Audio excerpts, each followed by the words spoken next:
All right, so I just heard some cats outside fighting, and I went out and looked.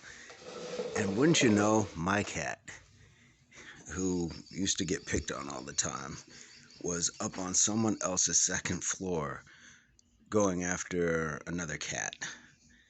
And it reminds me of last week when my daughter and I went hiking. There were some people that had a dog up there. It looked like a pit bull or whatever. And at the top of the mountain. And this other couple came through, a man and his son, with two dogs. And the father said to the son, "Hey, take the dog and kind of walk with it on the other side and move by quick so we don't bother their dog." Then they had a smaller dog who I guess was more docile. Well, the people at the pit bull, its dog lunged at the smaller dog, and there's no skirmish. They kind of pulled the dog back, and that was about it. But as um, the family with the pit bull was kind of gathering their dog, and the other people walked off or whatever, I heard one of them say, "Oh, he's representing the hood." Stop saying that. Stop saying. What does that mean? Because there's people in the hood that have more control than your dog, and I understand what hood kind of can mean in that sense where there's tough or whatever, but that dog was attacking something that wasn't attacking it, so it's represented for the hood. That's the lowest common denominator that people can have, is just to inflict violence and damage upon something else for no reason other than it just irks them. That's not hood.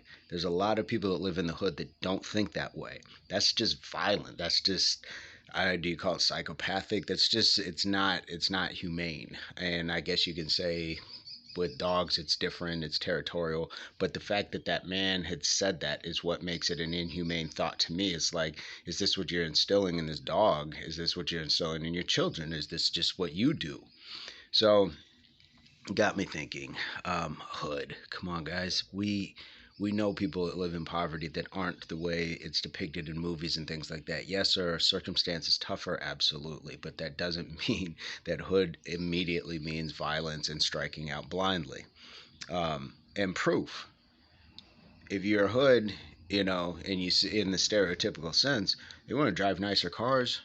The clothes that they're wearing seem to be, always up to par. The jewelry, all these things. They want to have, better liquor, better weed, things like. So why is it that the one thing that you absolutely can control, which is your behaviors, your thoughts, and your actions, has to be substandard? It has to come with, a notion of, doing the worst, when everything else you want is finer in life. Better car, foreign cars, designer clothes, and again, better liquor, better weed, whatever you want to say. Stop with this nonsense. You can't have it both ways. That hood immediately means that you can be just violent, and strike out like that dog did, and then have other people, co-sign on it that that's just being hood. No, it's not. It's being something way worse than that. I'm going to leave it at that. Just my thought off the top.